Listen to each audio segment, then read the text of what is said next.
وہ بھی سندھ سے باہر ہوئی، پنجاب کی یونیورسٹی سے اس کی چیکنگ کی گئی اور باقاعدہ سیل کر کے وہ بھیجے گئے. ایک ایک پرچے پہ ہائی کورٹ کے آفیشیل اسائنی نے سائن کیا تاکہ پیپر چینج نہ ہو سکے. اور اس کے بعد جو انٹرویوز ہوئے اس کی آڈیو ریکارڈنگ ہوئی، ایک ایک جو کینڈیڈیٹ ہے اس کی آڈیو ریکارڈنگ محفوظ کر کے رکھی گئی تاکہ کوئی اس کو چیلنج کرے تو دکھایا جائے کہ جی وائواز میں بھی نمبر یعنی سندھ سرکار سے مکمل طور پر محفوظ بنایا گیا تو یہ نتائج سامنے آئے. تو اب اس کی اہم تفصیلات کیا ہیں؟ اہم تفصیلات یہ ہیں اپنا منصور صاحب کہ اس کے کوئی 2000 کینڈیڈیٹ اس میں امتحان میں بیٹھے، لیکن اس میں سے صرف 182 کینڈیڈیٹ جو ہے وہ یہ امتحان کلیئر کر سکے، یعنی 1.5% کا نتیجہ آیا. جو پہلے تقریباً 700 کینڈیڈیٹ جو پہلے ان اناؤنس رزلٹ تھا اس میں 700 کینڈیڈیٹ پاس دکھائے گئے تھے. جب باہر سے سندھ سے باہر سے پرچے آپ نے چیک کرائے اور پیپر بنوائے تو وہ رزلٹ 1.5% پہ آیا اور اس میں سے 101 امیدواروں کو یہ سیٹیں الاٹ ہوئی، جس میں سے 111 سیٹیں تھیں لیکن 101 کو الاٹ ہوئی. یعنی بڑا ہی زبردست قسم کا نتیجہ، بہت پریسائز ایک مختصر سا سیگمنٹ ہے جو پاس ہوا. سخت امتحان، واقعی مقابلے کے امتحان ہوئے. یہ بتائیں کہ کیا گارنٹی ہے کہ سندھ پبلک سروس کمیشن میں آئندہ کوئی گڑبڑ گھوٹالہ نہیں ہوگا اور کسی غریب کے ہونہار بچے کا حق نہیں مارا جائے گا؟ جی مسعود صاحب، اس کی کوئی گارنٹی تو نہیں دی جا سکتی کیونکہ کمیشن کے حوالے سے جو شکایات ہیں وہ اب بھی ہیں. کیونکہ پچھلے دنوں جو ٹیچرز کا امتحان ہوا تو اس میں ان کا پرچے آؤٹ ہوئے اور پھر وہ پرچہ بھی کینسل ہوا. کچھ لوگوں کے خلاف کارروائی بھی کی نئے چیئرمین نے. اب یہ سوال میں نے جو سندھ پبلک سروس کمیشن کے نئے چیئرمین ہیں محمد وسیم صاحب، ان سے بھی کیا تو انہوں نے کہا کہ ہم آئندہ جتنے بھی امتحان ہوں گے کمبائنڈ کمپیٹیٹیو کے خصوصاً وہ اسی پیٹرن سے کریں گے، اسی پیٹرن پہ کریں گے. اگر ایسا ہو جاتا ہے تو وہ تو بڑا زبردست ہوگا. بہت شکریہ جناب اختیار کھوکر صاحب، آپ نے گفتگو سنی. یہاں پر ایک بریک لیں گے اور بریک کے بعد بات کریں گے.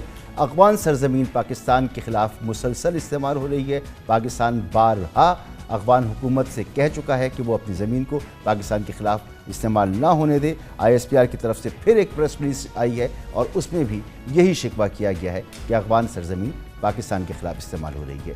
اس کی تفصیلات آپ کو بتاتے ہیں ایک بریک کے بعد.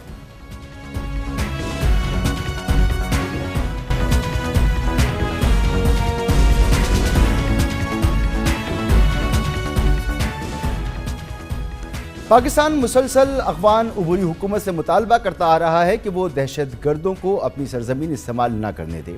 یہ دہشت گرد پاکستان کی سلامتی کے لیے سنگین خطرہ ہیں. پاکستان نے افغانستان کے اندر TTP سمیت دیگر دہشت گرد تنظیموں کی موجودگی پر افغان حکومت کو بار بار اپنے سنگین تحفظات سے آگاہ کیا مگر کوئی خاطر خواہ پیش رفت نہ ہو سکی. آج بھی ISPR کی جانب سے جاری بیان میں ایک بار پھر کہا گیا کہ پاکستان میں افغان سرزمین سے دہشت گردی کے واقعات میں اضافہ ہو رہا ہے. افغان سرزمین سے دہشت گرد سیکیورٹی فورسز کے ساتھ شہریوں کو بھی نشانہ بنا رہے ہیں. متعدد بار عبوری افغان حکومت سے بارڈر مینجمنٹ کو مؤثر بنانے کے لیے کہا گیا. توقع ہے کہ عبوری افغان حکومت اپنی ذمہ داریاں پوری کرے گی اور دہشت گرد کارروائیوں کے لیے افغان سرزمین استعمال نہیں ہونے دے گی. اس میں کوئی شک نہیں کہ دہشت گرد پاکستان کو غیر مستحکم کرنے کے در پہ ہیں. Centre for research and security studies کے مطابق اس سال کے پہلے 3 ماہ کے دوران پاکستان میں دہشت گرد حملوں اور انسداد دہشت گردی کی کارروائیوں کے 245 واقعات ہوئے جن میں 232 اموات ہوئیں. دہشت گردی سے سب سے زیادہ متاثرہ صوبہ خیبر پختونخوا اور پھر بلوچستان رہا. ان دونوں صوبوں کی سرحدیں افغانستان سے ملتی ہیں. آج ISPR نے بیان میں بتایا کہ پاک افغان سرحد کے علاقے سیکیورٹی فورسز کے پچھلے 1 ماہ کے دوران بلوچستان کے ضلع زوب میں 29 دہشت گردوں کو جہنم واصل کیا. اس سال مارچ میں خیبر پختونخوا کے علاقے بشام میں خودکش حملے میں 5 چینی شہری ہلاک ہوئے تھے جس کے حوالے سے 7 مئی کو DG ISPR major general Ahmed Sharif نے بتایا کہ چینی انجینئرز پر حملے میں افغانستان سے آپریٹ کرنے والے دہشت گرد ملوث تھے. 9 روز قبل واشنگٹن میں پاکستان اور امریکہ کے درمیان انسداد دہشت گردی کے حوالے سے مذاکرات بھی ہوئے جن میں کالعدم TTP اور داعش خراسان سمیت انسداد دہشت گردی کے لیے عالمی اور علاقائی اور سلامتی کو درپیش جو چیلنجز ہیں ان دونوں ممالک کے درمیان تعاون کو اجاگر کیا گیا جبکہ انسداد دہشت گردی کے لیے استعداد بڑھانے پر بھی زور دیا گیا.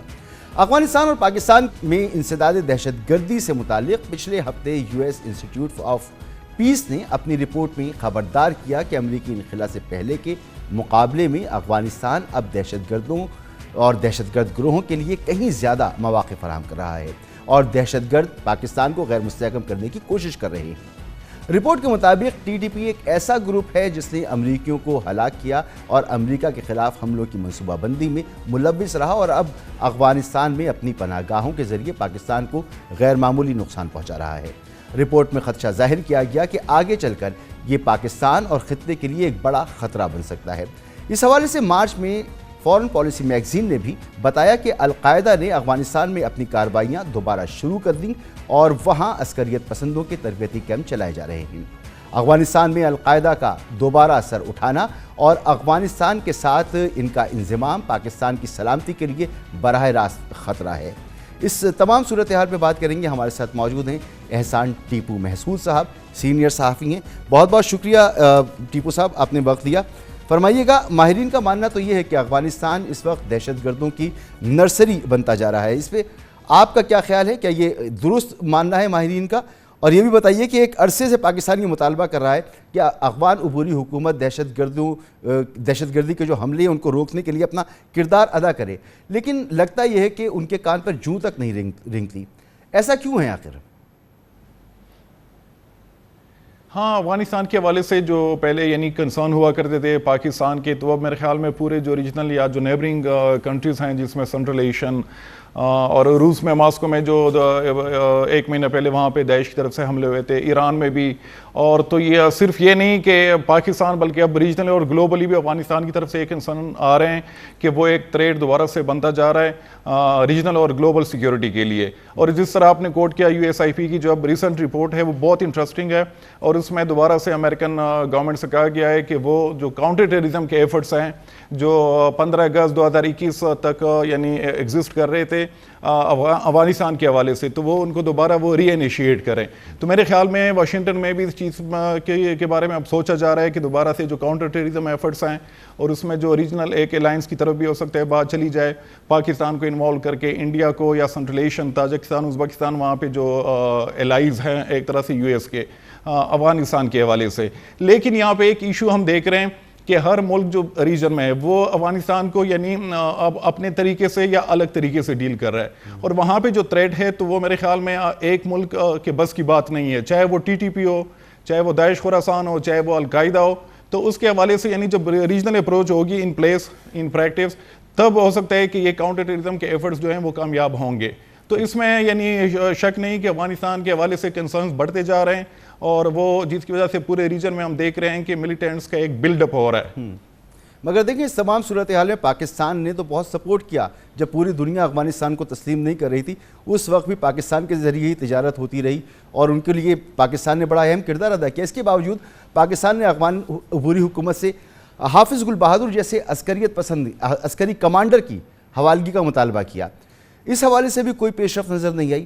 افغان حکومت کا آخر اس پہ موقف کیا ہے؟ نہیں، میرے خیال میں پاکستان گورنمنٹ کی جو ایکسپیکٹیشن تھی وہ ایکسپیکٹیشن ہی وہ یعنی میں اس کو پرسنلی سمجھتا ہوں کہ وہ غلط تھی۔ افغان طالبان جو ہے یہ ایک نظریاتی قوت ہے، یہ کوئی نارمل جو ایک ٹریڈیشنل پولیٹیکل فورس یا ڈپلومیٹک فورس نہیں ہے، اینٹیٹی نہیں ہے۔ وہ ہر چیز کو جو آئیڈیولوجیکل پرزم ہے اس لحاظ سے دیکھتے ہیں۔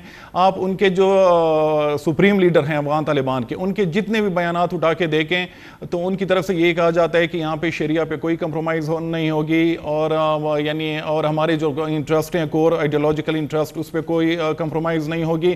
اور ان کے جو کور آئیڈیولوجیکل انٹرسٹ ہیں وہ یہی ہے کہ وہاں پہ جو مختلف ملیٹنٹ گروپس ہیں اس میں TTP ہے، اس میں IMU، اس میں TIP جو ترکستانی اسلامک پارٹی، یعنی بہت تقریباً 25 کے قریب وہاں پہ گروہ ہیں کہ ان سب کا ہم نے خیال بھی رکھنا ہے۔ اور یہ کیونکہ ان نے مشکل اوقات میں ہماری مدد کی تھی امریکیوں کے خلاف، اشرف غنی گورنمنٹ کے خلاف، تو اب ان کا خیال رکھنا یہ ہمارا فرض بنتا ہے۔ بلکہ ہماری تو یہ بھی اطلاعات ہے کہ ان کو باقاعدہ وظیفے دیے جاتے ہیں وہاں پہ۔ تو میرے خیال میں جو پاکستان کی ایکسپیکٹیشن تھی شروع سے تو وہ غلط گراؤنڈ پہ تھی، اور جس کا ہم آج کل خمیازہ بھی بھگت رہے ہیں۔ اور ہم شروع سے کہتے آ رہے تھے کہ جو TTP ہے اس کے پیچھے جو ایک ہی قوت ہے، ایک ہی اینٹیٹی ہے جو اس کو ہمیشہ سے سپورٹ کرتی کرتی آ رہی ہے وہ افغان طالبان ہے. لیکن یہاں پہ جو ہمارے سیکیورٹی یا جو سویلین آفیشلز ہیں جو افغانستان کو دیکھ رہے ہیں براہ راست, وہ اس وقت ایگری نہیں کرتے تھے, اور ابھی وہ خود اس چیز کو ایڈمٹ کر رہے ہیں کہ ٹی ٹی پی کے پیچھے جو ہے وہ جہاں سے سپورٹ مل رہی ہے وہ امارت اسلامی افغانستان ہے. تو میرے خیال میں یہاں پہ جو پالیسیز کے حوالے سے یہ انڈرسٹینڈنگ یا کنفیوژن ختم ہونی چاہیے, اور یہ کافی حد تک اب ختم ہو بھی گئی ہے. یعنی ابھی جو ریسنٹ اپروچ ہم دیکھ رہے ہیں, جب سے نئے آرمی چیف آئے تو انہوں نے افغانستان کے حوالے سے ایک نئی پالیسی آپ کہہ لیں یا ایک نئی اپروچ کو اڈاپٹ کیا, اور اس میں یہی ہے کہ جتنا بھی پریشر ہم ڈال سکتے ہیں افغان طالبان پہ وہ ہم ڈالیں گے. ظاہر سی بات ہے ٹیپو صاحب, ہم نے ہر طرح کی مدد فراہم کی, اور اس کے بدلے میں ہمیں اگر دہشت گردی کا تحفہ مل رہا ہے تو یہ تالی تو دو ہاتھ سے بجتی ہے نا, ایک ہی طرف سے تو کچھ نہیں ہوتا. یہ بتائیں کہ پاک امریکہ دفاعی مذاکرات میں افغانستان میں موجود ٹی ٹی پی کو خطے کے امن کے لیے خطرہ قرار دیا گیا. ہم اس حوالے سے آنے والے دنوں میں پاکستان اور امریکہ کی جانب سے کوئی مشترکہ آپریشن بھی دیکھ سکتے ہیں؟ ہاں بالکل, یہ بہت ایکسپیکٹڈ ہے. ابھی جو واشنگٹن میں مذاکرات ہوئے ہیں, پاکستانی سینئر آفیشل گئے تھے, امریکن بھی اس میں تھے, تو اس حوالے سے ہم دیکھ سکتے ہیں خاص کر جو امریکہ نے ایک نئی کاؤنٹر ٹیررزم اسٹریٹجی اڈاپٹ کی اوور دا ہورائزن, یعنی ڈرون کے ذریعے, ایریل سرویلنس کے ذریعے, اور جس کے حوالے سے افغان طالبان نے خود ایڈمٹ کیا ہے اس چیز کو کہ کندہار کا جو علاقہ ہے جو جنوبی افغانستان ہے, ہلمند کا علاقہ, تو وہاں پہ بہت ایکسٹینسو طریقے سے ڈرون سرویلنس ہو رہی ہے. اب وہ یہ کنفرم نہیں کر پا رہے کہ کس کے ڈرونز ہیں, لیکن یہ کیپیبلٹی یعنی ریجن میں بھی اگر آپ دیکھ لیں تو صرف یو ایس کے پاس ہے, اور یو ایس آلریڈی کابل میں القاعدہ کے جو سربراہ ایمن الظواہری یعنی 2 سال پہلے ان کو ٹارگٹ بھی کر چکا ہے. تو میرے خیال میں کہ کاؤنٹر ٹیررزم کے حوالے سے, لیکن یہاں پہ تھوڑی سی یہ جو آپ کہہ لیں کہ ڈس ایگریمنٹ ہے تو وہ 2 چیزوں پہ ہے.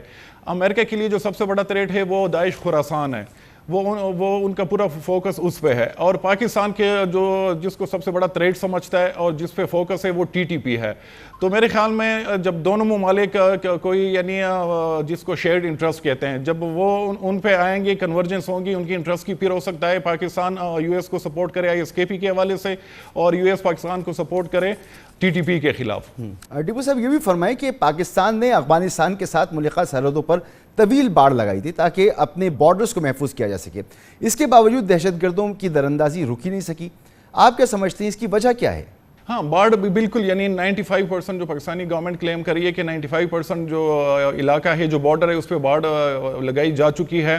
لیکن باڑ کا صرف یہ نہیں کہ آپ وہاں پہ تار لگائیں, اور آپ یہ جو ایک مشکل ترین یہ بارڈر ہے, یعنی پوری دنیا میں سمجھا جاتا ہے اس کو 2400 کلومیٹر ہے, یعنی بہت زیادہ ڈسٹینس ہے. تو وہاں پہ تار لگانے سے یہ جو کرس کراسنگ ایگزیکٹلی, اور اس پہ یہ جو ملیٹنٹس کی کرس کراسنگ ہے یہ اس کو روکنا یہ میرے خیال میں یعنی ناممکن ہوگا.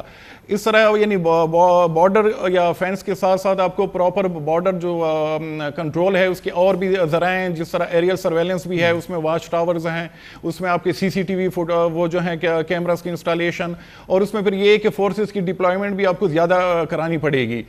لیکن ابھی جو ہم دیکھ رہے ہیں گراؤنڈ پہ, بلکہ جو پاکستانی طالبان کے مختلف دڑ ہیں ان کی طرف سے جو ویڈیوز وغیرہ شیئر کی جاتی ہیں تو وہ کٹر سے وہ باڑ کو کاٹنا شروع کر دیتے ہیں, اور پھر اندر وہ ان کی پوری تشکیل پاکستان انٹر ہوتی ہے. تو یہ ہم مسلسل دیکھ رہے ہیں, اور ابھی تک یعنی بارڈر میکنزم یا بارڈر مینجمنٹ کے حوالے سے ہم نے ایسا ارینجمنٹس نہیں دیکھی, اور یہ بہت ضروری ہے. اگر آپ نے ان کا فلو روکنا ہے, افغانستان سے جو ملیٹنٹس پاکستان آتے ہیں, تو آپ کو بارڈر مینجمنٹ جو ہے وہاں پہ یعنی مزید ٹائٹ کرنی ہوگی, چیزوں کو وہاں پہ انسٹال کرنا ہوگا, اور بارڈر مینجمنٹ بہتر اور بہتر انداز سے کرنی ہوگی. بہت بہت شکریہ آپ کا احسان ٹیپو محسود صاحب, سینئر صحافی. آپ نے گفتگو سنی.